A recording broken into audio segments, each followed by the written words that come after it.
We are back. New York City Baseball, past, present, and future. My co-host this evening is Alan Blumkin. Marty Rose is on assignment. How are you doing, Alan? Pretty good. Good.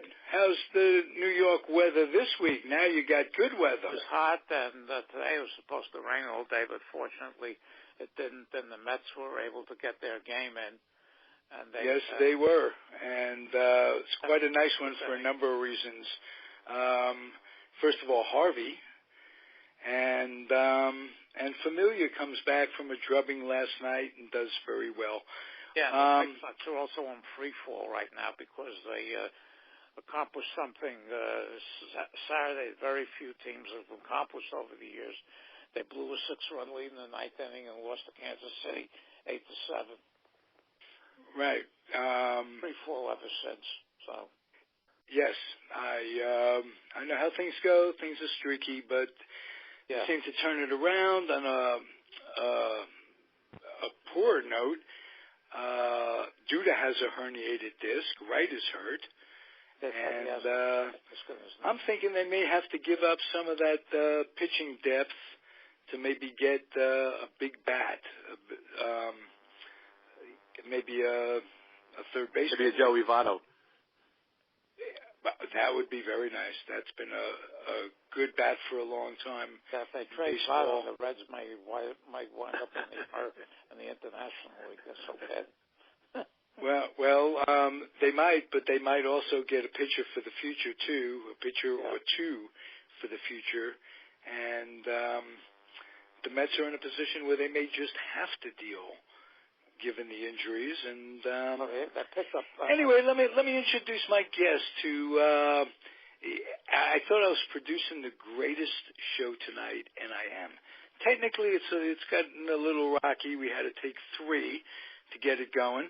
But in terms of putting people together, I have the most avid Yankee fan in the whole world as one of my co-hosts. Alan Blumkin, you've been a loyal Yankee fan for longer than I've been first a New York Giant fan and then a Met fan. You go way back. And I have also one of the most...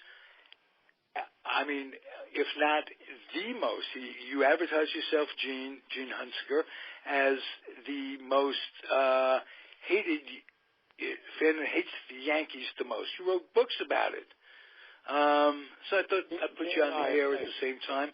And I had you chatting a little bit while we were working out technical difficulties. You like each other. You get along. It's all... whatever it is with Eugene, with your stick with the Yankees, it doesn't make you a bad person in the eyes of a Yankee lover like Alan Blumkin. It just makes you a little unusual. How'd you start hating the Yankees, and when did you decide to write a book about it? Okay. Well, what happened was. I grew up in 1953 when I was 8 years old. The Yankees are coming off of 5 World Series champions in a row, and they were saying that rooting for them was rooting for like United States Steel. And both of my parents grew up with Gehrig and Ruth. They were both Gehrig and Ruth fans. And my mother became a Yankee hater because they traded her close Bloomfield, New Jersey neighbor, Hank Barowie, to the Cubs in 1945. Hank Barowie at the time was 10-5, and he went to the Cubs, was 11-2, was the Sporting News Pitcher of the Year, and it was the last Chicago Cub to win a World Series game. That's my mother's close neighbor. When the Yankees traded him to the Cubs, she started to be a Cardinal fan, and my mother was all Polish, and she likes the unusual. My father was also a Yankee fan with Ruth and Gehrig, and he grew up in Verona, New Jersey, which is close to the Montclair Country Club. And he used to try and make ends meet by being a caddy. Well, he caddied for George Weiss at the time. George Weiss was running the Newark Bears, the Yankees' major minor league team. Well, George Weiss in 1957 tried to cut Mickey Mantle's salary by $10,000 because He was the MVP, but his stats weren't as good as the year before, except for his batting average. So he also tipped his caddies the same way. So my father switched his loyalties to the New York Giants, Carl Hubble, and Mel Ott. So both my parents became Yankee haters. In 1953, households began getting TVs. So there was always a game on, and they rooted for the Giants and Dodgers, and I became a Cardinal fan. When you're 8 years old, what's going to define who you like? Back in the days, there was no color TV, and there was baseball cards, and the best baseball cards were the Cardinals on the bat to me. I'm only 8 years old. So I became a Cardinal fan, and the Cardinals were not really that good in that era. They never had dominant pitching at all. And as an alternative, I used to root for whoever the Yankees were playing because both my parents did not like the Yankees. And there was always a Mel Allen on with Valentine beer and the Yankees. And if not, there was a Giant and Dodger game on because all three teams were in New York. So then I became a Yankee. The Cardinals had Jablonski and Rapolsky, and I was a Tikachinsky. So I thought that was pretty cool. And Paholsky and Presco and Bilko. And Steve Bilko as well. Absolutely. And Stash. Tell me a little bit about your memories. That was his Polish name, by the way, of Stan Musial, who was, let's put it this way, Stan had so much class, he was the Monty Irvin of St. Louis. Well, I went down today. My sons took me on a tour. I live in New Jersey. They took me on a baseball tour last year, and we went to Chicago for some games to see Wrigley Field and the White Sox. Then we flew to St. Louis, and the museum there. I mean, Stan Musial is a god in St. Louis. I mean, he just rules the area. And back in the 50s, you know, he was. I probably saw him. I saw him basically from 53, 54 to 62 when he retired. And he wasn't as good as he was in the late 40s and early 50s, but he was still real good. Won a batting title and was the Sporting News Player of the Year in 57. So he was still real good. And all right. So what are your favorite Yankee hating moments of your life? Okay. The worst for me. Now, if the Yankees don't win the World Series, it doesn't bother me that much. Like the Chambliss homer did bother me when it happened, but the end result was it didn't bother me because the Reds took care of business. So little trivia: who'd he hit it off of? Mark Littell. Yeah, you're absolutely correct. He was a guest on my show a couple of months ago. Great guy and an old friend from the California League when I was the Tops rep years ago. And he got by that, and quite well. He's one of the most articulate amateur baseball gurus going. He is a very, very well-spoken guy and a great representative of baseball. Excuse me, go ahead. Okay, well, so that didn't bother me. It bothered me when it happened, but the end result, it didn't bother me that much. And I met Chambliss. I used to go to the BAT dinners, and real good guy. And that was my son's first great moment because my sons were 6 and 4 at the time, and that's when they switched over to being Yankee lovers. But the worst, they're Yankee lovers, and you're a Yankee hater. Is that it? Yes, they have pinstriped eyes. Oh, okay. My son has NY all over the place. Well, it's nice that you could let your kids do anything they want to do. Oh yeah, they do it. Let them make their own choices. But they root for the Mets too. It's just the Mets were horrible at the time. Like in 2001, they were rooting for the Yankees, but if the Mets won, that would have been okay with them. The 78. It's okay to root for a team and have loyalties even when they're not doing well, said the Met fan too.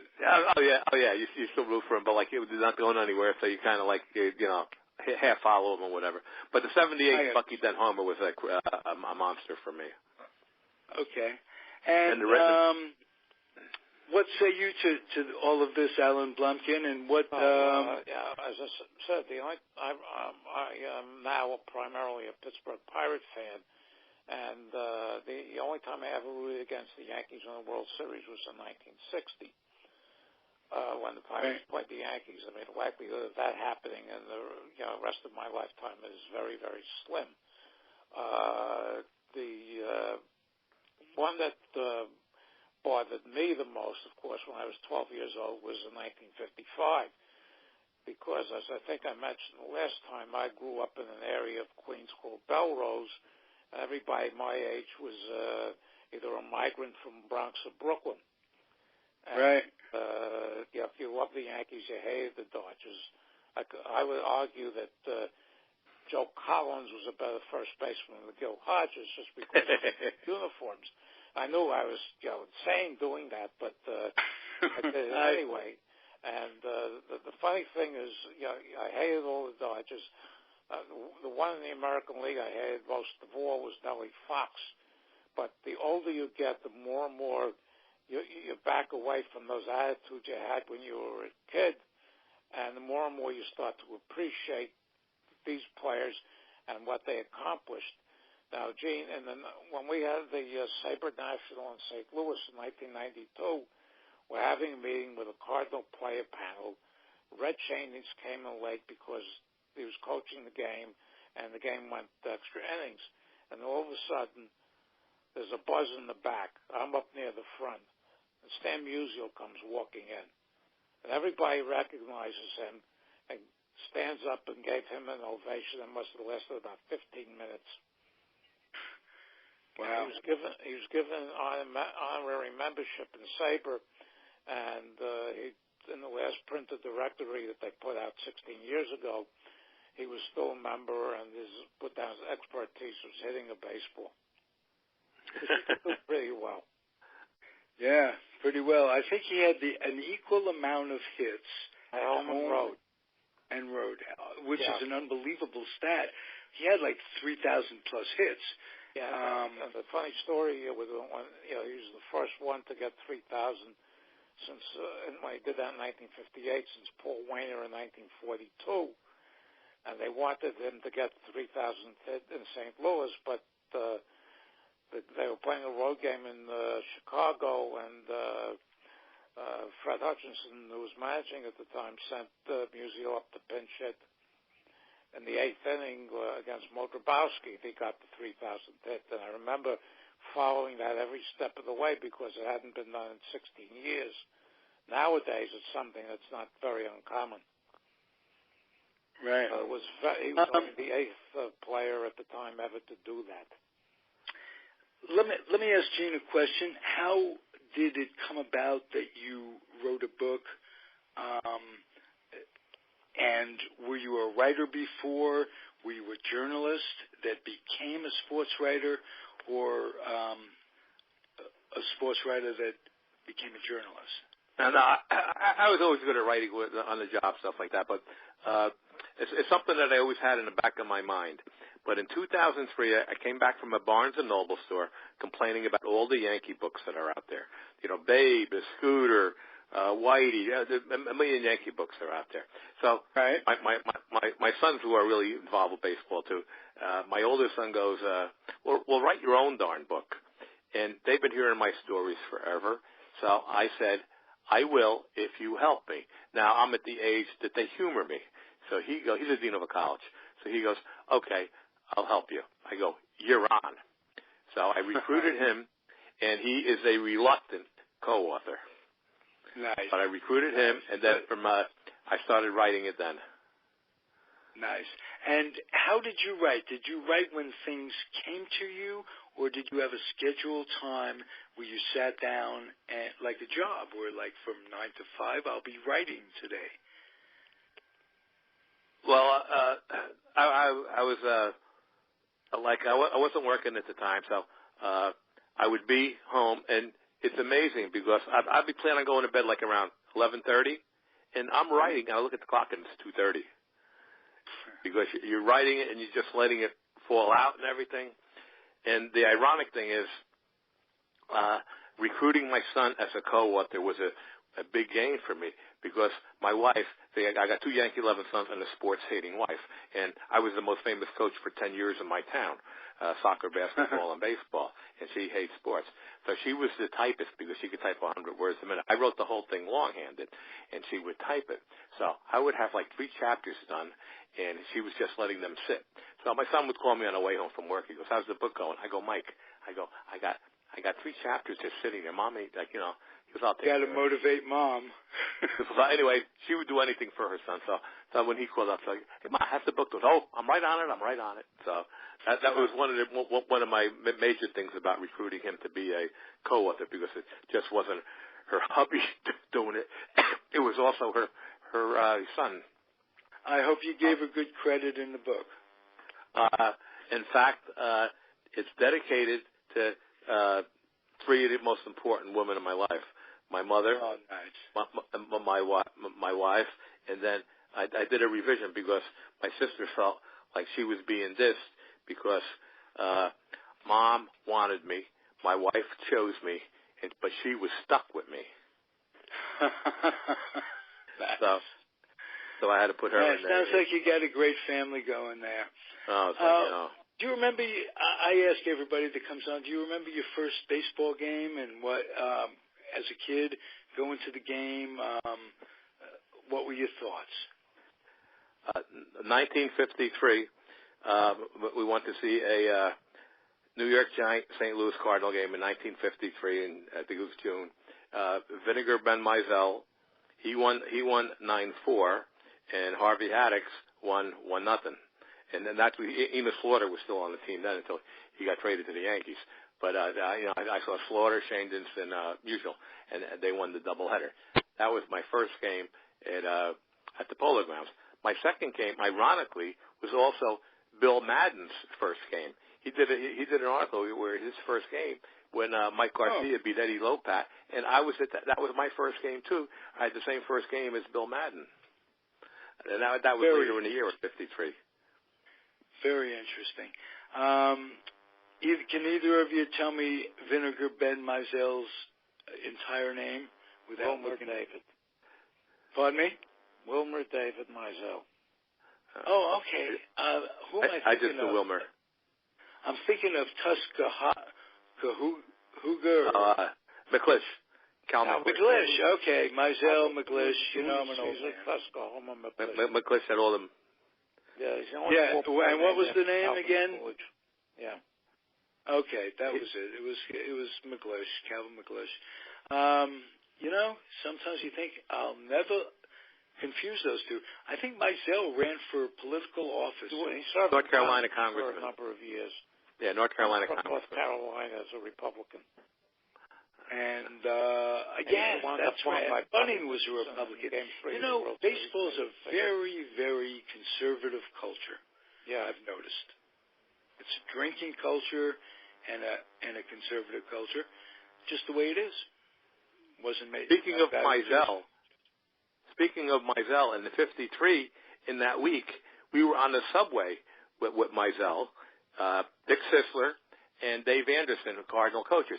So I have a Cardinal hat on. I got a Stan Musial button, and they come over to me and start talking because I'm a Cardinal fan in the subway in New York City, and they were being cute with me, But you're not a Cardinal fan, are you? But very just riding the subway with the rest of us on the D train up to the Bronx, up that way, up towards the Bronx.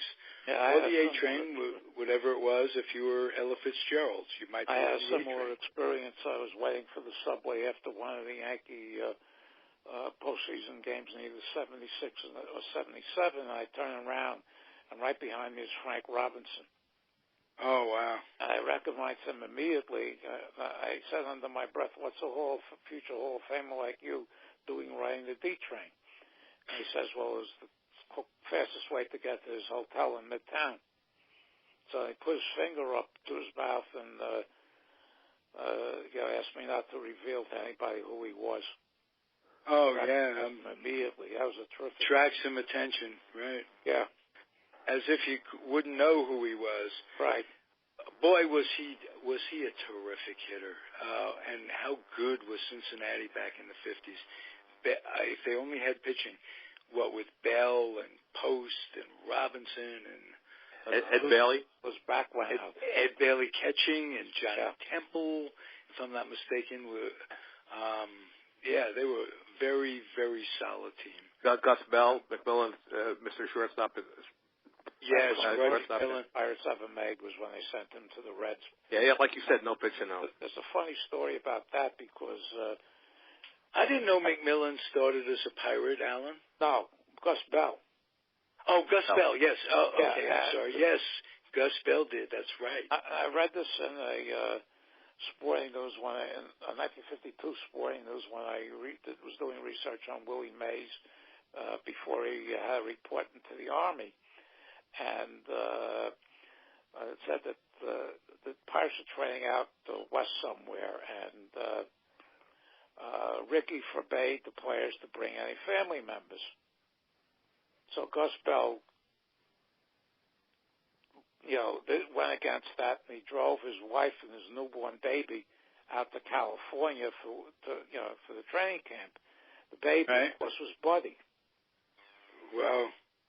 And Ricky was so PO'd at Gus Bell, they gave him away to the Reds after 52 for Cal Abrams, a catcher named Joe Rossi, and an outfielder named Gail Henley, all who were, Abrams was decent, and the other two were terrible. But they were not the player that Gus Bell turned out to be. I got the 52 card of him. I'm collecting the 52 tops, and he's a Pirate. Yeah, that's one of the nicest cards in that set. You guys collected baseball cards. I collected baseball cards. Did you ever collect a team set that wasn't your team, but you were just enamored with the particular set? For me, it was the Milwaukee Braves in '58. The Giants just left, and I was floundering. And that '58 set with the Braves was just the greatest set ever, because at that time, Topps was signing everybody on the team. It was a beautifully concise set where they'd have like 28, 29 guys per team. And the Braves was so deep in those days with Shane Dingston, Matthews and all those guys, and Covington and Pafko. It's just a great, great card set. Either of you guys have a favorite set or a favorite team set that just may not make sense for any reason other than you liked it? Well, growing up, I always wanted Cardinals, but like right now, I got almost all the sets of the 50s. But I got the 53, 4, and 5. I got the Bowman sets instead of Topps. But I'm putting together a 52 Topps. Was not in the 54 or 55. He was a Bowman. Oh, I mean, nickels, dimes I spent looking for cards that didn't exist. There was a big war between Topps and Bowman that finally ended when Topps bought out Bowman after 1955, and all of a sudden the Bowman exclusives like Nellie Fox, Carl Ferrillo, Don Newcomb, Sal Magley, Waddy Lockman, Casey Stengel. There were a number of players that were star players that were Bowman exclusives that never appeared in the Topps set until Topps bought Bowman out in 1956. Well, Stan Musial wasn't in a card from 54 to 58 when he was on. He had to be in that because Topps All-Star. 51 either. No, one either. So I have every one of his cards. So Cy Berger told me a story once that Garagiola had signed a Bowman contract, and he told and Cy Berger knew it, and yet there were exclusive contracts at the time, and he signed him to a Topps contract. I think he had a Topps card and a Bowman card at the same time. Garagiola did, if I'm not mistaken. Memory is a little shaky, as I say, but yes, that was a big war between Topps and Bowman. So why didn't you come up with a 56 card? I mean, if he was, I don't know why he didn't sign or nothing, because he was, and you just buy packs and you had no list then, and I'm buying 5 packs trying to get a Musial card, and he's not even in them. They really didn't have like lists really. So the only two players from 51 through 55 that were on all tops and Bowman were Yogi Berra and Phil Rizzuto. Oh wow! And Hodges, the only one Gil Hodges missed was the 53 top set.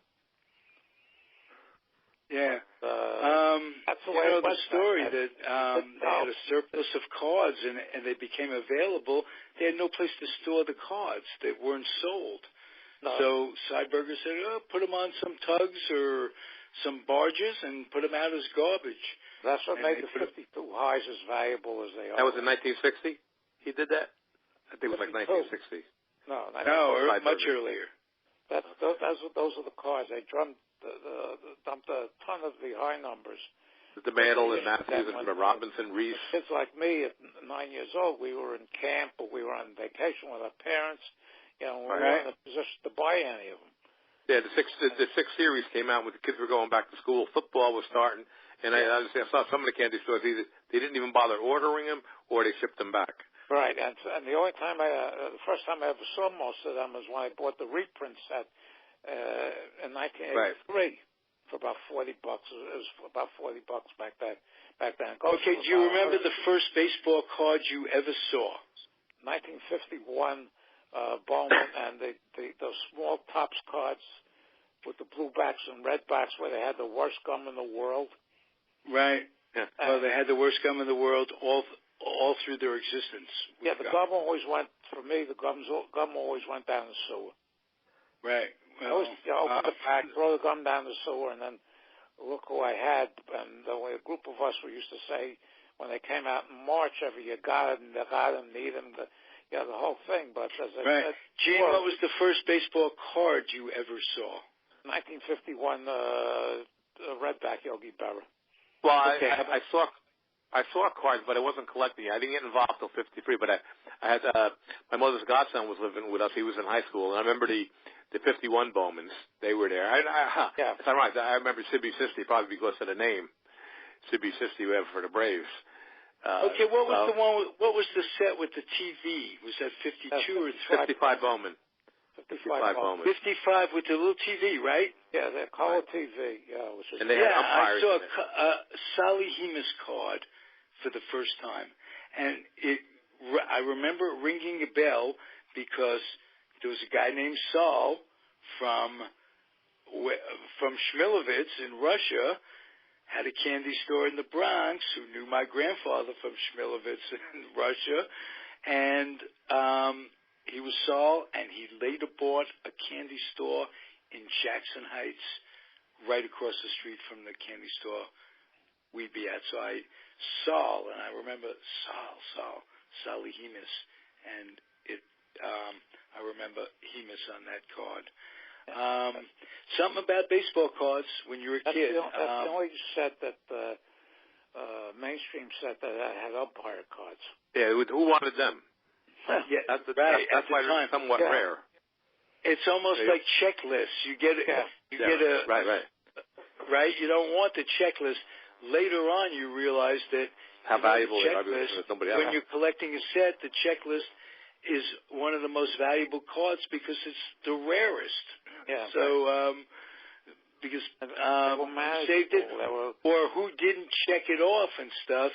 To if you use it as a checklist to check off the cards you have, you're marked. You're destroying the card itself. Just like sometimes you get an autograph on a card and it lessens the worth of the card unless it's a superstar signing the card. So that very interesting. But the Bowman 55 was really interesting because who had a color TV then? Basically no one. And there was hardly any shows except NBC that really had the Peacock. That was really it. So it was kind of it. I collected more of Bowman 53, 54, and 55. And not knowing anything when 56 came out, I didn't know that they were sold out or anything. But I preferred the Bowman because I think the Topps use the same face. Oh, yeah. It's the same face. One of the big problems with the Topps 54 and 55s was since Bowman had most of the stars, they would fill, especially the 54 Topps set, they filled out with coaches. they filled out with all these bonus babies that turned out to be complete busts. And they even had, in those years, they even had several players who never ever played in a major league game. Right. You know what's interesting? You talked about baseball players, bonus babies that turned out to be a bust. I'll give you one that turned out to be a bust for the Giants, but really helped your Pittsburgh Pirates, Alan Blumkin. Who was that? Paul Gill? Yes. The Minnesota quarterback. Yes. Purdue or Minnesota. You guys are mavens. This is number 2 Heisman. The way he pitched, he should have stuck to football. No, he was all right with the Pirates. He was all right with the Pirates. I think he even pitched on the 60 Pirates. If he's there, he was just there for a brief time. He was not on the way gone before that season became deep. Okay. There's a friend of mine in Pittsburgh, Jim Howell, who posts baseball cards from that era, and I do the recaps on the players. Some of them are pretty lengthy. I did one today on the old knuckleball pitcher, Dutch Leonard. He posted a 53 Topps card of him. It took me about half an hour to do this one. And we put Gill up. I go back and forth between the picture of the card and the baseballreference.com just to make sure I get all the numbers straight. And when he put up Gill in this Pirate section he has, with Pirates have very short careers, I did Gill, and his record was nothing to be proud of. I said he would, because the Pirates in those days, they signed bonus babies who were football players or basketball players. Vic Janowitz. Dick Rote, right. Remember that O'Brien brothers card? Yeah, they were 5 miles from me. Before Topps. Right. The double of them on a card. Are you up in Seattle? Has ever been on a card, and neither of them could play. In fact, Gino, you were in Seattle? No. They grew up in South Amboy. 5 years prior to. Oh, okay. Okay, because they made big names for themselves up in Seattle. The O'Briens. They beat the Globetrotters in a big game. They were from South Amboy, New Jersey. But they also shared a baseball card. That's the only time Twins have ever shared a baseball card, as far as I know. Well, you got the as far as I know too, because neither of them could play at all. And I named the 7 second basemen that tried to replace Shane Easton in the 1959 Milwaukee Braves when he was out with TB. I called them the Magnificent Seven because they were all terrible. Yeah, Johnny O'Brien was one of them. Well, it's probably, let me just, off the top of my head. The same 230 average, the same. There was Copy, might have been with them for one of the 7. It might have been Harry Hainebrink. Casey Wise. Right. Bobby Avila, who was the 1954 batting champion with the Indians, who was, that was his last year. Joe Morgan, the manager, Red Sox manager, Chuck Cottier, and Johnny O'Brien. Okay. So Hainebrink never played second for them in '59? Mantilla was by then? Mantilla was the 7th one. Mantilla threw the ball away then, all right? Yeah. In the 9th inning? Yeah. Mantilla did? Yeah. Okay. Dodgers, in the playoff game, yeah. Yeah, and then the Mets got him, and he ended up playing the most games at third base that year, and he was horrible. He also has the record. You would think, because he was such a good utility player, that you would think that, once you get to play every day. But, sometimes you get exposed if you play every day. He had the record in 1964. He was with the Red Sox. He had 30 home runs and drove in 64 runs, which is the lowest number of RBIs by anybody who ever hit 30 or more home runs in a season. That's interesting. He was a Fenway hitter. I probably made 30 errors. Yeah. But that was it. The seven guys, and Avila was hitting 220 by the time he got to the Braves, and so I dubbed them the Magnificent Seven. And okay. Hey, Gene, tell us where anybody can get your books. Tell us where they can find you. Website, Facebook. It's all you, my man. Well, generally, Amazon's probably the best. If you get it on Amazon. I know some people just recently got it there. Or you could try the publisher's Virtual Bookworm. Virtual Bookworm, okay. One word if you check that one. But generally, most people get it on Amazon. That they tell me, I just got your book on Amazon. Did you have a deal with a publisher before you started writing, or did you write and then try to get a deal? No, I just did it with them. And I did send one to President Bush sent me a letter back. I got letters from him, from Nolan Ryan. Brooks Robinson was enjoying it. I go to the BAT dinners for about 5 years, and a lot of the Hall of Famers have a copy. Nice. Very nice. But Bud Selig sent me a letter, too. I got a letter from him. Good. He's looking forward to reading it now that he's retired. Yes, well, we're looking... I don't think he likes the Yankees. Baseball progressing now that he's retired. Although, I must say, the playoff system, the way it is, the wild card, I mean, I started out, I'm a purist, you know. Yeah, I understand. But you got to like it on a lot of levels. If you're going to have 30 teams, you might as well have a bunch of races going on. Well, Pirates are on board to, play in the wild card game for the fourth straight year in the National League because they're not going to beat the Cubs out this year. No one's going to beat the Cubs out. They seem absolutely dynamic this year. Before I let you guys go, anything about the current Yankees? Or yes. You know of anybody coming up? You have your eye on? Anything you could tell me? Your hit, Alan, over the last week, how they're playing, what you like, what you don't like. Let me mention that something that Gene has modestly refused to say about himself, that Gene is the biggest Ken Boyer fan there is. Oh, absolutely. Wow. Then you know he's from Alma, Missouri. Alba, yeah. Alba or Alma? Brother Cleek, but Cleek could never hit the way Ken did. Well, I'll tell you something else that's out there that people don't know, that the postmaster in Alba, Missouri, for many, many years was David McKinley's mother. I was in the Air Force with David McKinley, and he was from Alba.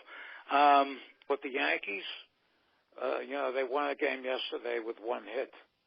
And they said in the paper that was the first time since 1914.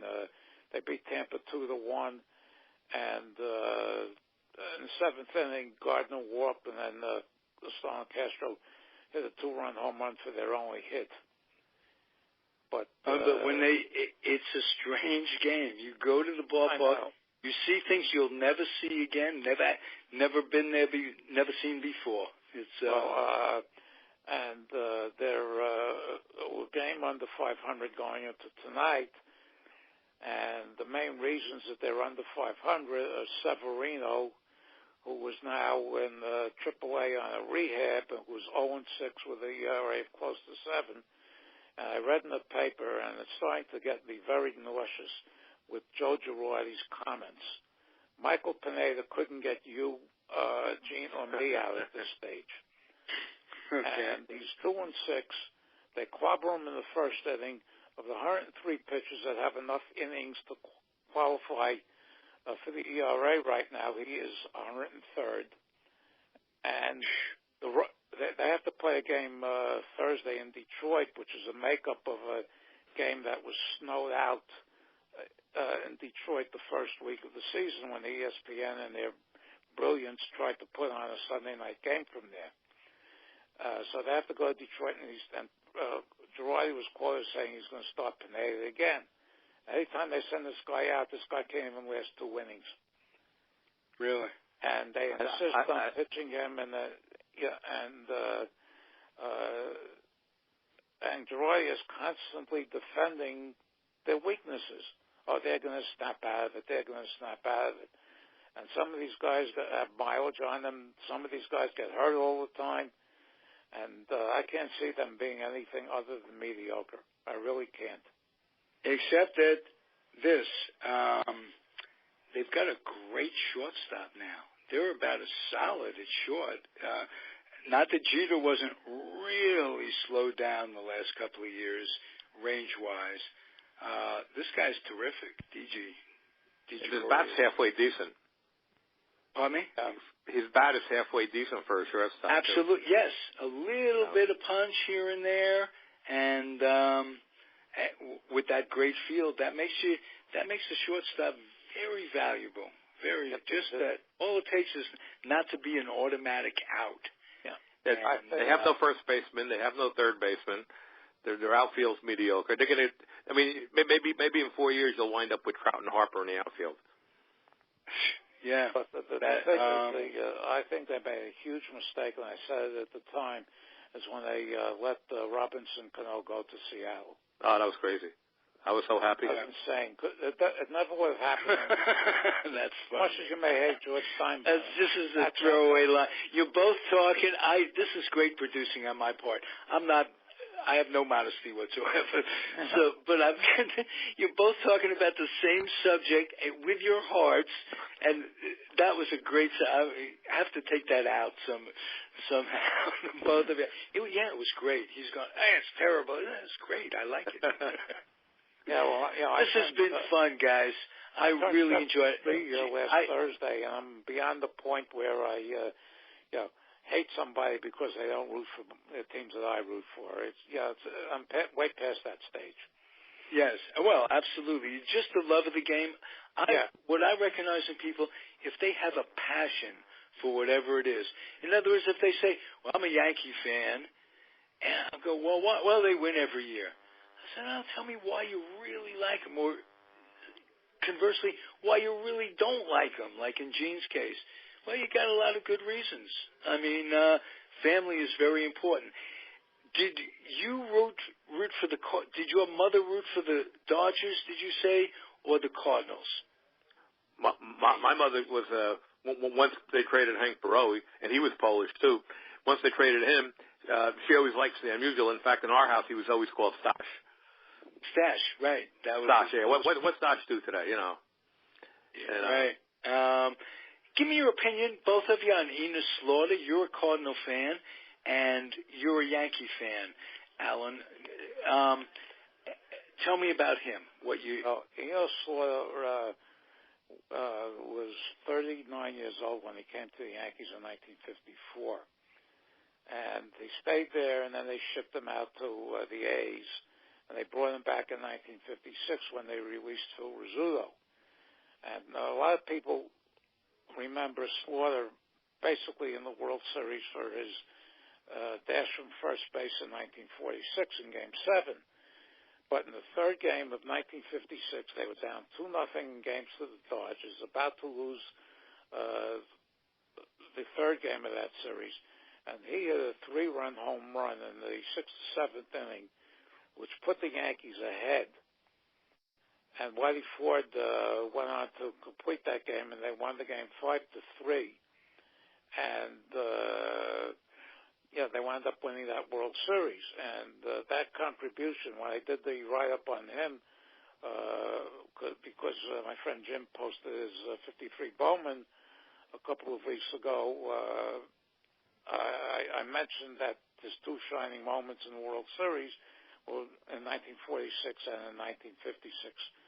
But nobody remembers the 1956 series. The only thing they think about that series was Lawson's perfect game, and Lawson got bombed out in that second game, and the most valuable player in that World Series was Yogi Berra. Well, that's your memory. That's 10 runs off Newcomb. Now, what's your memory? Because is the Cardinals that traded Slaughter to the Yankees. What's I cried pretty hard. That trade? And then they wind up getting Vic Raschi, who was on his way out because of the contract problem. Now, the thing I loved about Enos Slaughter was before I was born, in the 1942 World Series, when they beat the Yankees in 4 games. They won 4 straight. They lost the first and won 4 straight. And what he did was he hit a homer in the Game 5, 2-1 final. And like when I was like 10 years old, I used to read all the Cardinal stuff and everything. So I knew about that 42 World Series. And actually, the 46 on This Week in Sports, they used to have Dirty Sheeran Sports. I used to like watching all the Cardinals. So they had the mad dash from home in 46. And then when they traded him, I know in 56 World Series, they hit like 350 with 7 hits and a homer, and even scored 6 runs in the 1956 World Series. And that was a real bummer for me. In 58, he didn't do that much in the World Series, but he contributed to them in a 58 pennant race. So he got 2 rings. That mad dash, DiMaggio was out of the game at that time. I think he was hurt. Broke his leg or was something. It Charlie Corbell? Leon Culberson was the outfielder. Leon Culberson, okay. Yeah. His kid was a giant, was a San Francisco Giant farmhand. I don't know if he ever made the bigs, but he was in there. And I look at tapes. Pesky did hold the ball. He did take a double hitch. There was no question. I think he was surprised that Slaughter had the chutzpah to go. Pesky also said that Dora was shouting at him, but because the crowd noise was so loud, he couldn't hear him. Yeah. I think they had a shot in the ninth, too, though, the Red Sox on the second and third or something with 1 out. Well, Gene, the way you feel about the Yankees is the way I feel about the Red Sox. Oh, wow. And it's amazing. Yeah, it's amazing. Okay, tell me, what was your first hate against the Red Sox, Alan? Why do you feel that way? Well, basically, with all the whining about not winning the World Series, and when I was up there at the Sabre National in 2002, they had Harry Frazier apologists. Harry Frazier, bought the Red Sox. All I know is that when he bought the Red Sox, they were world champions. When he finally sold them in the 20s, they were the laughing stock of the American League. As the football coach Bill Parcells said, you are what your record is. And then the whining about 46, the whining about 48 and 49, all the way up to 2014. And then, 2004. And when they won the World Series that year, there were 1 million books that came out. One of them was called "Now I Can Die in Peace." Right. And when the White Sox won in 2005, and they had almost as long a streak as the Red Sox, there were maybe 3 books that came out, 2 of which were on the Black Sox. But the Boston fans, as far as I'm concerned, are the biggest whiners. And the Red Sox for years and years and years were the most segregationist organization in the major leagues.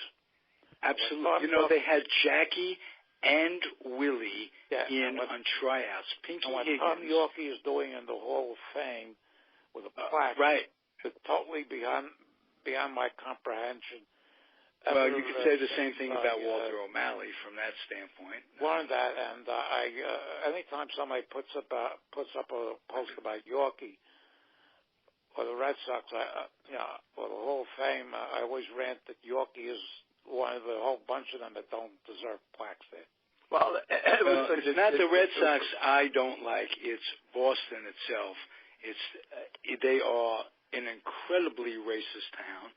They gave Bill Russell, if you ever read anything that Bill Russell wrote about what he had to go through living life in Boston, and all kinds of guys. I'm trying to think of the first base coach that had been with them 2 or 3 different times over the years. Took a lot. Pinky Higgins? Anyway, it's just a racist town, and it always has been. And like I say, they had Jackie Robinson and Willie Mays in tryout camps, and they thought better of it. They thought, well, these guys just couldn't make the major leagues, really. Well, somebody once said that the first black player that they ever had was Pumpsy Green, who immediately Elijah Green equal with the rest of the ineptitude in that lineup after Ted Williams retired. Right. Well, what was interesting, I talk about that 58 team that 58 set that I had all of the Braves.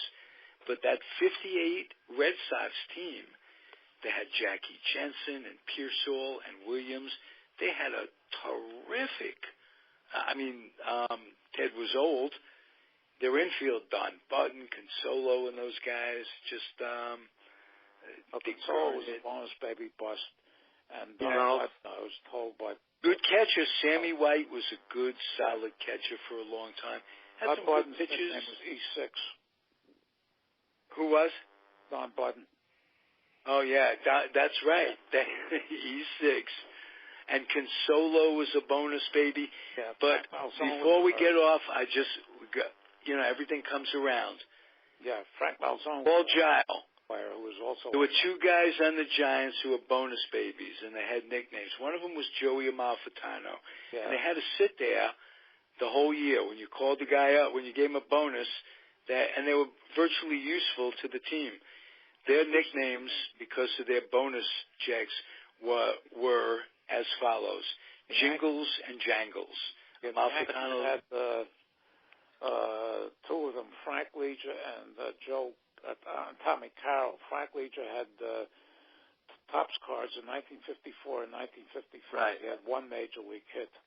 And and he was from Notre Dame, as a matter of fact. The back of the 54 card said he was going to be the right-handed version of Lou Gehrig. It didn't quite work out like that. No, it really didn't. Or for Tommy Carroll. Yeah. Or for Ralph Tyko. Yeah. Okay, kids. I can't tell you how much I loved having you, Gene, and how Alan every week is a pleasure for me. You're a maven. You both are, and your passion shines through. So stay healthy, sei gesund, and Gene, I hope you'll come back sometime. Whenever. I'm always Beautiful. We'll keep you posted and keep that hatred going, but not too much. We're both getting a little bit older. Babe Ruth is the best I ever saw. Babe Ruth is the best ever. Years ago. Go ahead, Gene. I'm a realist. Derek Jeter's probably possibly the best live ball shortstop of all time. If you want, I'm a big Hall of Fame guy. You want to put Guidry, Mattingly, Munson in the Hall of Fame? I have no problem. Okay, that's right. Who's your favorite Yankee of all time? Babe Ruth, but the one I saw play would be probably Munson. Okay. You have a begrudging respect, or does it come easily? Oh, he killed me in the World Series in 77, 78. But I respect what he did, and I like his. I like his no garbage from Steinbrenner stuff. All right, and let me ask you this, Alan. This is the last question. Who's your favorite Red Sox? Theodore Samuel Williams. Okay. Theodore Samuel. Teddy Baseball. Teddy Baseball. He was on the downside when I saw him. Right. Yeah. When was your first game? 49? No, my first game was 1953, but I saw him play several times in the late 50s. Right. Oh, Williams. No, I was thinking DiMaggio again. No. Yes, I only saw absolutely. DiMaggio on TV in his last season where he didn't have it anymore. Yeah, and he had the pride. He did not want anybody to see him play just for the money that he'd be making that would remember him. Yeah. Anything but yeah, the great days we're talking about, gentlemen. I loved having you both, and we'll talk next week, Alan, and very soon, Gene. Very good. Everybody out there, keep on keeping on. That's the best thing I can tell you, because it's a marathon, not a 100-yard dash. Thank you very much. For some, it's a 100-yard dash, of course. But and they don't have to run all that. They just have to run for a few seconds, and then they get to rest. It's nice. I don't understand the marathoners myself. All day long, running. Thanks, everybody. I'm having a good time tonight. It was fun. Adios. Adios. Goodbye. It was a great time. Bye-bye. All right. Bye. Are you guys still there?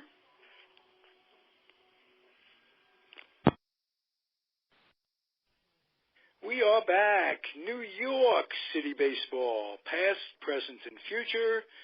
My name is Ralph Tyko. My co-host, one of them is here, Marty Rose. Alan Blumkin's a little late. And how you doing, Mert? I'm doing fine, Ralph. How are you tonight? All right. We're just talking a little off the air that Mr. Judah is hurt badly. What did you mention? Stress fracture? His back, yeah. His back. A stress fracture of his back. I've never heard that before. We'll chat about that. But first, let's introduce our guest. Jim Fredrickson wrote a book, and it's entitled Babe Ruth's Home Runs. And you're here today from Philadelphia, Pennsylvania. I'm in California. Mert's in Florida. We both grew up in Jackson Heights. You grew up in Philadelphia. We are cosmopolitan folks in today's day and age of moving from here to there. How did you pick Babe Ruth as a topic as a Philadelphia person? I'm just curious. All right. Let's make sure that our readers know who I am. My name is Bill Jenkinson. Bill, not Fred. Okay. Great. I'm good with this stuff. Go ahead. Sorry. That's okay. Did I get the name of the book? Did I get the name of the book right? Well, there's been a couple books. The one I think you're most interested in, Ralph, is the one I published in 2007, and it was titled "The Year Babe Ruth Hit 104 Home Runs." And we can talk about how we arrived at that title whenever you think it's appropriate. Let's do her. You want to do that now first? Absolutely. Okay. Well, let me answer both questions. First of all, I grew up interested in great power hitting. I'm not talking about hitting the ball over the fence for an official home run. I was interested in that, of course, but more than that, I was always interested in the application of great power expressed through the so-called tape measure home run hitters. I personally felt the romanticized attraction of trying to identify the absolute strongest players who ever played the game. And eventually, when I became an adult in 1979, I just decided I would start researching that. And after a couple years, it occurred to me that all of my preliminary research was pointing toward Babe Ruth as being the strongest batsman ever. Now, that made no sense to me whatsoever because we all know that athletes keep getting bigger, stronger, faster by way of better nutrition, training, equipment, medical science, and so forth. Conditioning, that sort of thing. Yeah, and if you can measure it, how fast, how far, how high, there were absolutely no examples of anyone playing or participating in the early or mid-1900s who could successfully compare with those guys playing in the late 1900s. So I kept digging, and the more I dug, the more it became apparent that Babe Ruth was a biological aberration, and that he was, in fact, the mightiest batsman who had ever played baseball. So eventually what I did was to write a different book first. I decided to write about Babe Ruth, and then I followed that up 3 years later with the book that I had thought that I would write, and that was the one about all the great tape measure home run hitters going back to the 1800s. So, oh, wow. So if I were to ask you, say, who are the strongest guys in the 50s and 60s, the years that Mert and I grew up watching ball, would any names surprise us? Because, we talk about Kluszewski and Hodges was very strong and Gus Bell. But were any names that we wouldn't think of as really strong guys?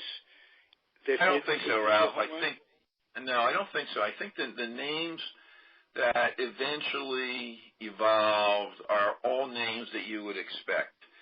There's only perhaps just one exception to that because he's been largely forgotten. But I actually wound up ranking Jimmy Fox number 2. But as I said, there's no precise formula for this. It's an overall study of all their career output for power. And I couldn't, frankly, tell exactly who was stronger between Jimmy Fox and Mickey Mantle. So they're basically tied for second. And then some of the other names that came right behind them would be Frank Howard, Dick Allen, Willie Stargell, Willie McCovey, Harmon Killebrew, Reggie Jackson, Ted Williams, guys like that. Of course, if you want to factor in the Negro Leagues, Josh Gibson would be in the top 10 somewhere. And then, of course, if you move forward to the modern era, you have to find a place for Mark McGwire. Okay. And Barry Bonds, I'm sure. Well, not quite. No, because he didn't hit them as monumentally, or is not quite. Now, I have him ranked in the top 20. Two things, and you and your listeners can make whatever out of this that you want, but you going into the 1999 season when he was injured, and then ultimately in the 2000 season, this is a guy in every single one of his home runs, his entire career, has been studied, in the distances that they went have been estimated scientifically. And you've got 3 450-foot home runs or more in his entire career, beginning with 2000. And you get the weather records from the Department of the Interior in North Carolina, and you find that those 3 are all aided by very powerful winds blowing in the direction which he hit them. And then you move into the year 2000, and all of a sudden the guy is leaping forward and hitting the ball 40 and 50 feet farther. You can make your own judgment about that. Right. Very interesting that Henry Aaron isn't mentioned, and I know he would hit home runs only as far as the fence, just right over the fence. He's reputed for that. But you know what? Still counts for an HR. Well, I have an enormous amount of respect for Henry Aaron, and he's a guy, very modest, self-effacing fellow. And if he were here, he'd probably be agreeing with you. And of course, someone who hit 755 home runs, it's not literally true. I found a few that Hank Aaron hit that were in the 460, 470-foot category. And he hit the ball ferociously hard his entire career. Not a true tape measure hitter, if that's what we're talking about, but still, obviously, a fantastic power hitter. Well, you know, I watched, Mert wasn't with me that day. It was June 12th, 1962. I went to a game alone on a Sunday, and the Mets played a doubleheader against the Cubs. And in one game, Marv Throneberry missed first base and second base. And in another game, very famous story, but in another game, Lou Brock hit a home run into the center field bleachers in the Polo Grounds. Yes. And was that his only big-time tape measure home run? Because he, at that time especially, skinny kid coming up with the Cubs and just belted one. I'm wondering if that was an enigma, or was that the only time that... for Lou, you're right, Ralph. That was a bit of an outlier for Lou. He did it fairly, so obviously he was capable of it. And it's odd that you would focus on that, because that was just a couple days after Henry Aaron did the same thing. There are only three balls that were hit into those center field bleachers Adcock, I think, was the other Major one. League Edition. Now, keeping in mind that they didn't exist in Babe Ruth's day, the ballpark was reconfigured in 1923, that Yankee Stadium was built. And Joe Adcock did it first, and then Aaron and Brock a couple days apart. And we ought to mention that Luke Easter did it as well when he was playing in the old Negro Leagues. So, the Brock homer was a bit of an outlier. How do you do your research? I mean, that alone is an incredible fact. But where do you research? How do you? And these books are written before the Internet really took hold in terms of information. You just sat in libraries or yes, the Hall of Fame? That is yes. It would be if I were to write them again, I could do them in a third of the time. I had to research Babe Ruth for 27 years before I had less lively ball a factor back then. Less lively baseball. We don't have definitive information about that. Anecdotally, it appears that the ball was probably slightly less lively when Babe Ruth was playing. We know some things. We know that it got significantly livelier in 1911 when a cork was put into the center. And then we hear, and I'm not sure how much truth there is to this, but we hear that when better yarn was available after World War I and they started to wind the ball tighter, that 1920 it got a little livelier. But then that invites you to say, well, then wasn't it just as lively before World War I when that same yarn was available? And after that, there's really very little to go on. But anecdotally, most players tell you when they're observing across the years that the ball has gotten a little livelier because now the balls are not hand-stitched anymore. They're made by machines, and that tends to lower the drag coefficient of the surface of the ball.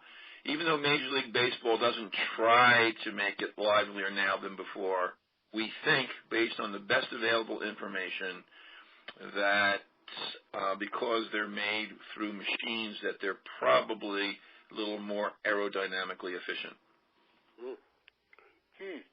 How about the density of the wood and the bats? There's a whole bunch of new bat companies I'm looking at when I watch games. That it used to be Adirondacks and Louisville Slugger. Now they got a whole bunch of them, and some of these players really cling to certain brands, and they claim that the wood is denser. Have there been any studies along those lines? Yeah, there have been, Ralph. I think what we can say is that the bats are just better now than they ever have been. Because, once more, we have computer technology, and the bats are computer designed. And it's another thing that makes what Babe Ruth accomplished so extraordinary, because we know that he was using the wrong equipment for just about his entire career. We know that. In his day... When you say the wrong equipment, what do you mean by that? He was using a bat that was way too heavy. The fact is that when Babe Ruth started to play, there was this long-held bias that you can hit the ball farther with a big, heavy hickory bat.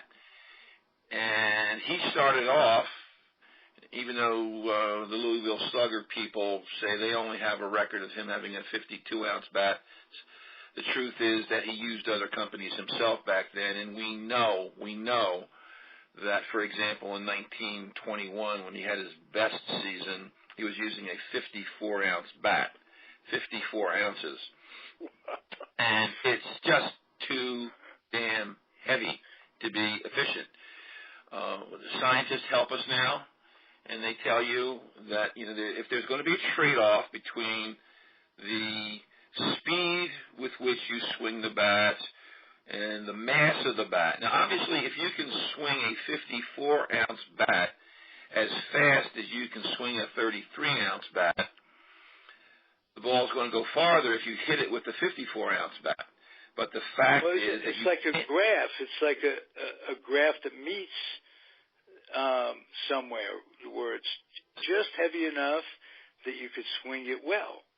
Yes. So the trade-off is much more efficient if you use a lighter bat and swing it faster. That we know now for a fact is the best way to achieve optimum power. Now, Babe, being an extremely intelligent athlete, and even though he wasn't formally educated, the data clearly tells us that he was just about an athletic genius. The people that he played with in real time when he was on the field marveled at his athletic intelligence. They all said the same thing, that he was just brilliant.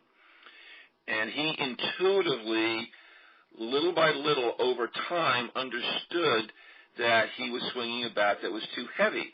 So by the time he has his most famous season in 1927, he's down to a 44-ounce bat. And then when he retired in 1935, he had dropped down to a 37.5-inch bat. The problem was he started at 54 ounces, and he never really got down to where he should have in order to reach maximum effectiveness. Well, did he, like other players, start a season at, say, 54 in his case, but maybe in the dog days of summer they swing a lighter bat? I never found that. I never found it. May be true, Ralph. It wouldn't surprise me. I can tell you one little example that I think is very illuminating, very informative. In that same 1921 season that I was talking about, he had a bit of a slump in the middle of the season, and he got angry at himself. And he had a teammate by the name of Aaron Ward who swung a 32-ounce bat.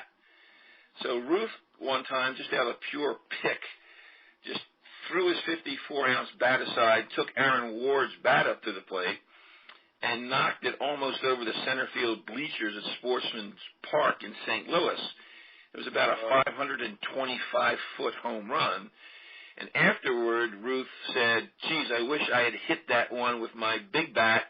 I'd like to have seen how far it would have gone. Well, it wouldn't have gone as far. Babe just didn't know that. And he would have been much better off if he could have learned from that one example. But, of course, you can't from just one example. He probably had done much better because he was using a light bat. Wow. And but that's an extremely light bat, not just a light bat. 32 ounces, an infielder's bat. That's. Well, most of these guys today are. Even the biggest guys are using 32 and 33 ounces. Oh, really? Okay. Yeah, that's because they've learned that lesson. Right. Yeah, that's the normal weight. Besides the length of his bat and what have you, anything you could tell us, your years of research about Babe, that surprised you when you found out that you went, wow?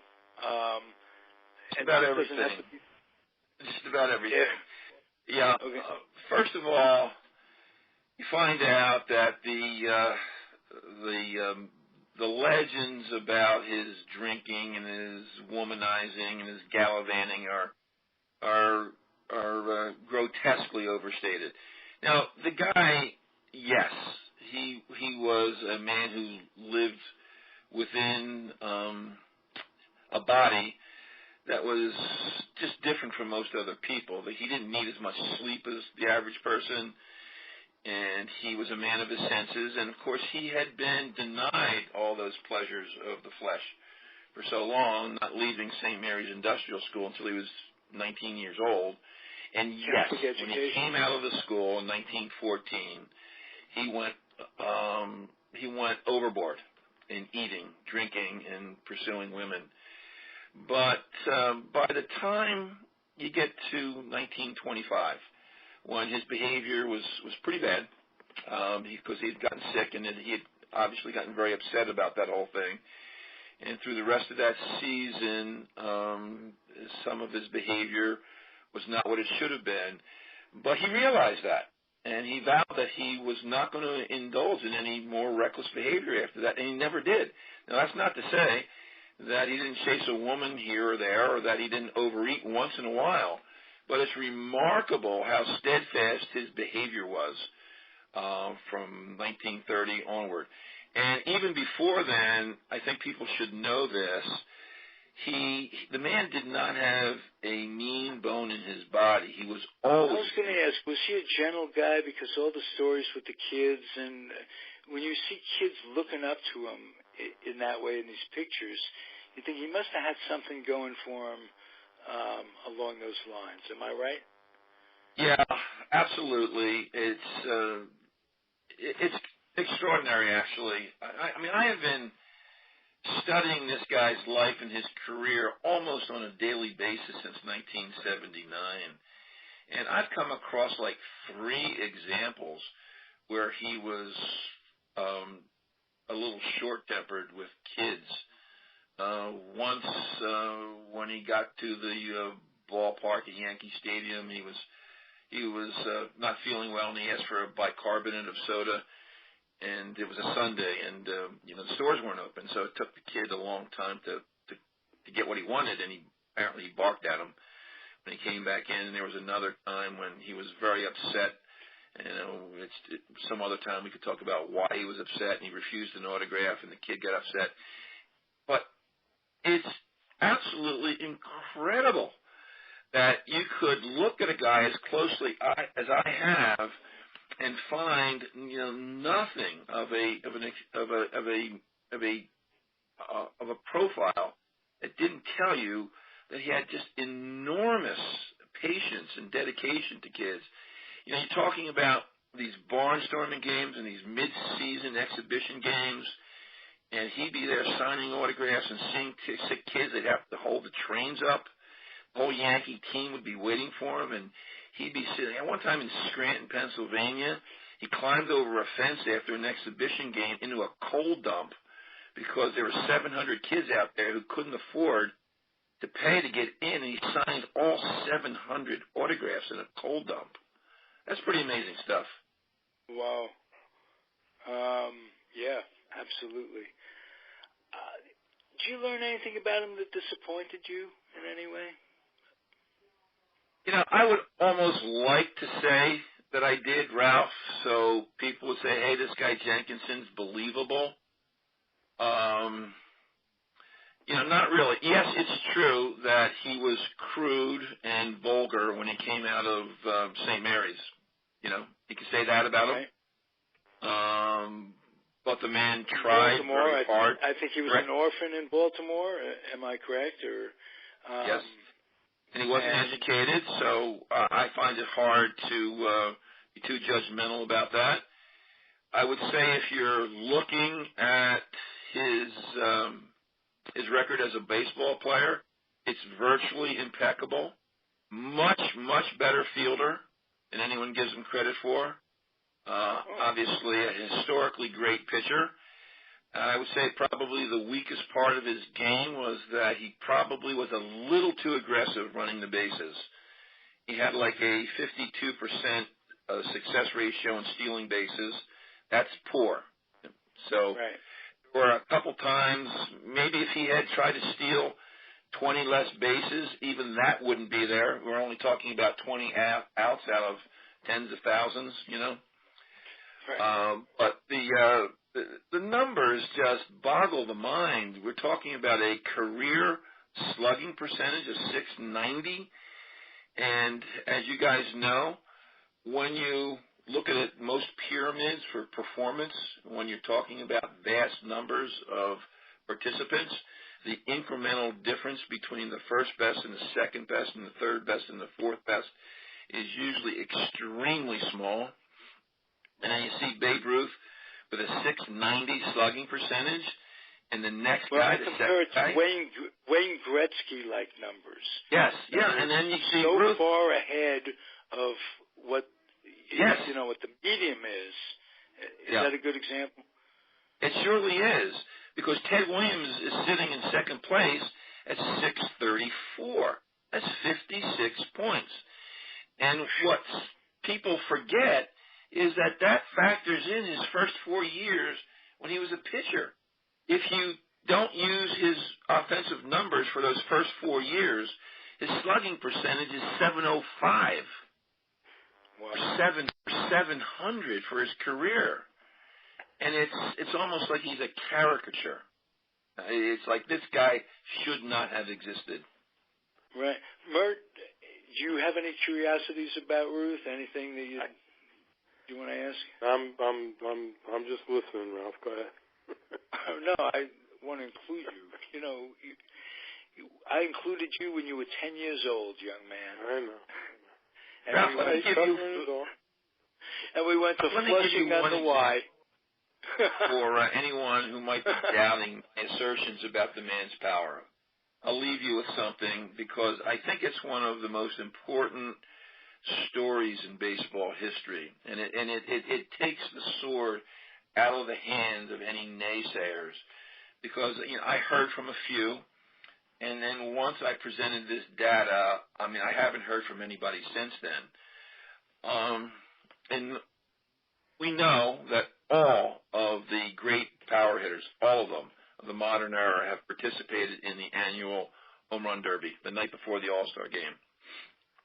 Right. And in all that time, some of these guys, of course, some of them have even had the advantage of using PEDs.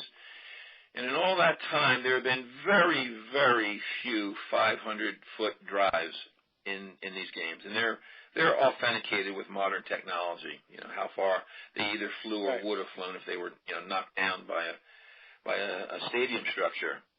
So the longest that we have. Mantle home run, yeah. Well, I'm talking about the Home Run Derby now, No, but I'm just thinking that his home run got knocked down right at the top of Yankee Stadium. The 63 homer. We can talk about that if you like. But I'm just going to give you this model about measuring, balls hit in batting exhibitions.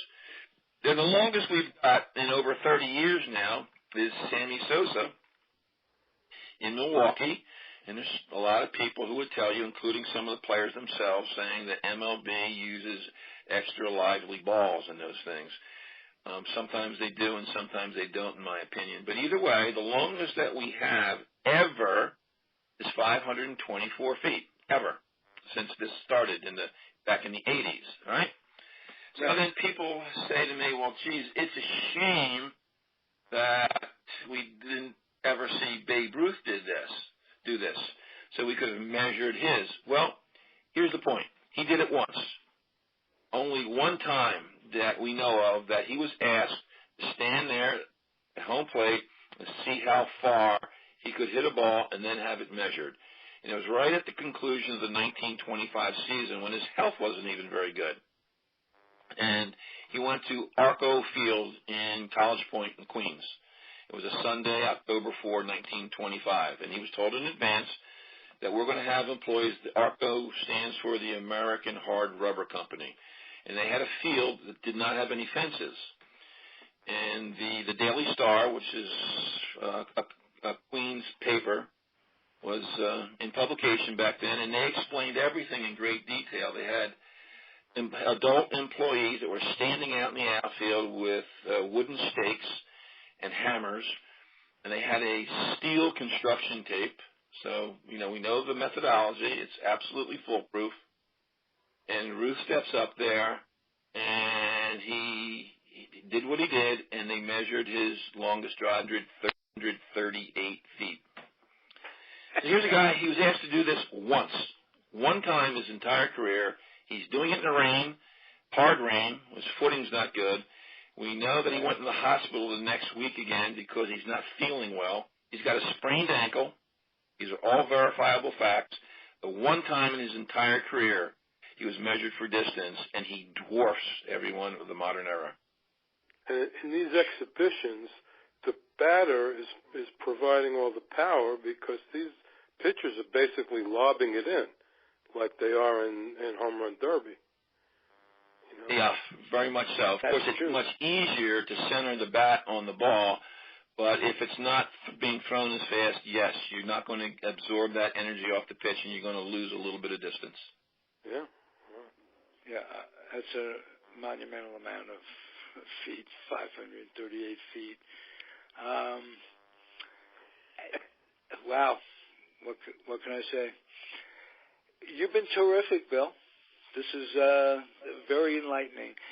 What I'd like you to do, if you would, is stick on the line after we sign off, so I can get your information and send you a link to the show and get some information from you about the book, so I could put it on the show description. Okay, Ralph. Thank you. I enjoyed it. I enjoyed it too. Really terrific. And if and when you see Tony D'Angelo, tell him that I owe you guys both an apology for butchering your name. No apology necessary. He expected much better of me. Thanks for having me on. All right. Thank you, Bill. Have a great one. Hold on. I'm going to close it off. Mert, thank you. All right. See you next week. All right. We'll talk. And you know what? I'm going to call you back for the information, Bill. And I want to talk a little Met ball before I sign off with Mert, because it's been a bittersweet week for us. Okay, so I'll hang up now then. Okay. Hang up, and I'll call you in a day or so, and I'll get the information. I'm very appreciative of you coming on in short notice. No problem. I enjoyed it. Bye now. All right. Bye, Bill. All right, Mert, let's talk a little ball. Oh, yeah. Okay. Well, got to start with rain delay tonight. So, yeah, there was a rain delay tonight. The game started at 8:10 Eastern time. So okay. Yeah. And they're still in rain delay. No, they started at 8:10 Eastern time. So they did start. It's what is it? 1-0 Washington in the bottom of the first. Oh, all right. An auspicious start. Cologne going. Yeah, there's been a lot of talk here. Well, here, I think I'm still in New York, but I still listen to the New York radio, on the internet. So, yeah, they've been speculating on what they're going to be doing at first base. So, it's like they're going to be a tryout. They want to put Conforto there. They want to look at him there. They don't know what they're going to do. They're talking, not the team, but guys on the radio saying they should move right over there because he can't throw, and move Walker like third. Move him over to a position he's never played before I in know. big leagues. Yeah. That puts everything at a disadvantage. True. Duda was surprisingly good defensively, and that's he was good. Absolutely. Yeah. Yeah, they're going to miss that. I would think that if you're going to make a move, as good a year as Lagares is having, move Conforto over there, and let it doesn't really weaken him that much in the outfield. Right, but if he's never played there, he's going to need a lot of training. Conforto, you're talking about? Yeah, I don't know if he's ever played there. No, I don't think he has either. And what they got to do, if they're going to do that, they got to get Keith Hernandez out of the booth and make him a coach for a couple of weeks. Absolutely, have him come down there and work with him. Or Dianza, that's another guy they were talking about. They worked him out there, but I haven't heard much about that. So that doesn't sound like that's going to happen. D'Arden, when he comes back, maybe. I don't know if he's ever. Darno. Darno. Catcher. I can't pronounce his name. Yeah, I don't know. He doesn't sound like it's going to work out very well for him with the rotator cuff problem. So sounds like he's not going to be able to throw either. Well, as a catcher, but maybe as a first baseman that you could hide a little bit. Yeah, no, absolutely. Yeah, I'd be for that. Yeah. He played every day, he did, for sure. Let's talk a little positive Mets this week. That shortstop is, the more I see him, he's terrific, Cabrera. Yeah, he's made great plays, and he's one of the few guys that's been hitting with runners in scoring position. He had a big 2 RBI hit, I think yesterday. I think it was yesterday. Right. So, he's doing you could see such a difference in the infield play, with the double plays that they never would have made last year. And the positioning. Yeah. Was Dickie Scott the bench coach last year? Do you remember that? Do you remember? Don't recall. Name doesn't sound familiar. I don't know. Okay, well, he's the bench coach this year, and I knew him way back when he was a minor league manager with the A's in the 80s. And got to know Alderson then. Obviously, Alderson was the GM. But I'm amazed that their positioning has been terrific. I mean, just seems that ground balls hit, guys right there. And Cabrera's the answer. I don't know if Cabrera himself has a sense of where to play or if he's being positioned, but it's working out beautifully, and that's a big, strong part of their game. At the end of the double play, double play, if that's the one you talk about, to end the game yesterday, as a matter of fact, or the day before. Yeah. So we just got to stay healthy, and that's is Harvey's anything on Harvey that you hear? He's pitching on his regular turn, which I believe it's tomorrow. All right, so they're not feeling that his problems nobody is saying anything related at all? Apparently he's healthy, and he has no physical problems.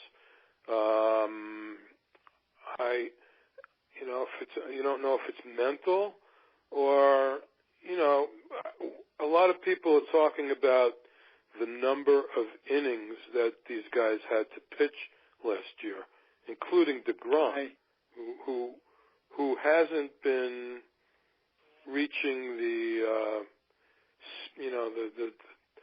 speed on his pitches that he had last year. And they're saying these guys have never pitched so many innings before, because of the postseason, and it's a little hangover. Now, whether that goes away after a while or it continues for the whole year, that remains to be seen. Nobody knows. Right. So. Right. But on the other hand, Syndergaard certainly hasn't bothered him. He's been absolutely devastating. Incredible. Oh. Yeah. I mean, wow. He's the number one guy. And Matz too has been terrific. And I'll be curious to see how Cologne comes back. He had a lot of distractions in the press with that last couple of weeks. He did. The second family, this, that, and the other thing. Yeah. We're talking about human beings who are under pressure anyway. You put that on you. It has to. Well, it was uncharacteristic last week because he never walks anybody. Right, like 6-7 good walks. Control. He walked 5 guys last week in that game, and came back to bite him. So I say he gave up 1 run in the first inning tonight. So I didn't. Obviously I'm talking to you. I don't know what happened, but I guess he limited the damage to 1 run. So we'll see. Right. Have you been following the Yankees at all? Somewhat, yeah, because they were just in Oakland, so they were on late. I was able to catch some of the games late Yeah, one of the games I was at, you sent me a little message. I'm going to be watching it tonight. Oh, yeah. Yeah, the first game on Thursday. All of a sudden, they've come together. I guess it's obviously the pitching in the last week has been much better than it was earlier in the year. And their bullpen, getting Chapman back really has helped. Those guys lights out every day. Those three guys, I mean, obviously you can't run them out there every single night. I think Girardi would like to do that, you know. Right. Like the 6 innings from the starter and 7, 8, 9 every night. That's not possible, but not feasible. But when he can, Miller is really good. Yeah.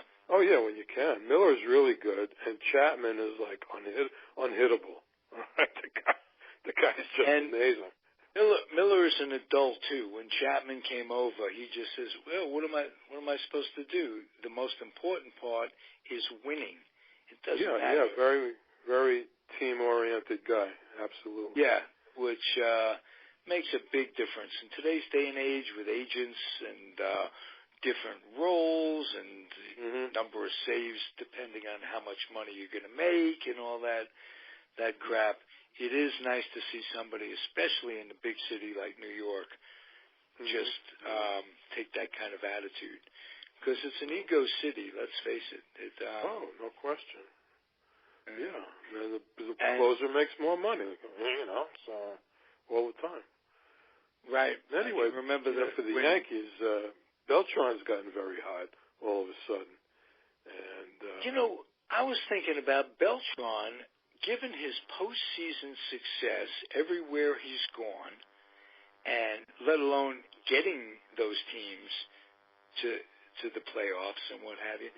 Beltran, if he puts it together for another couple of years, he could be a Hall of Fame guy.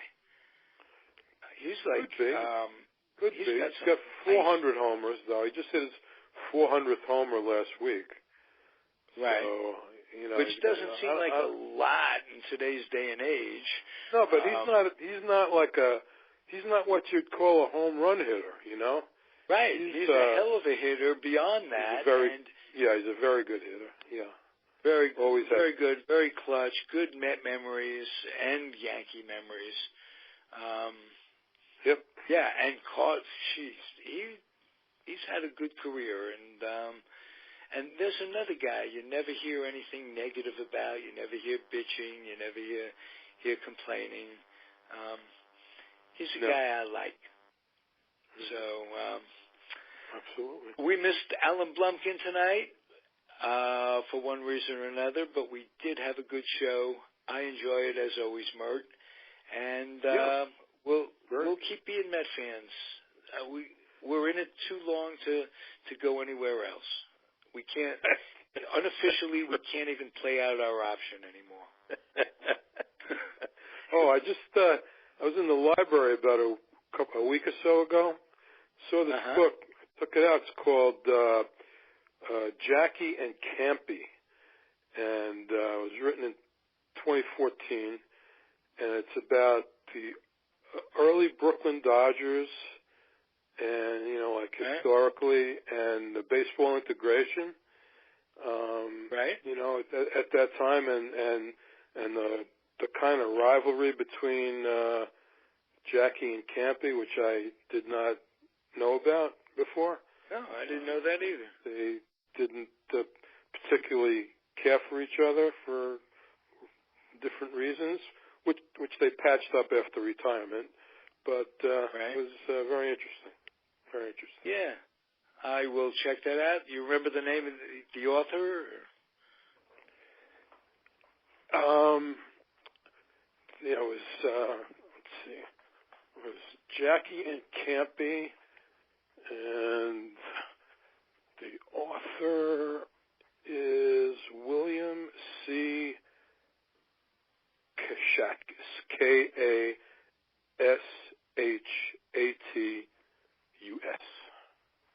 Kitsash. Beautiful. Yeah, I'd recommend that for all the old Dodger fans.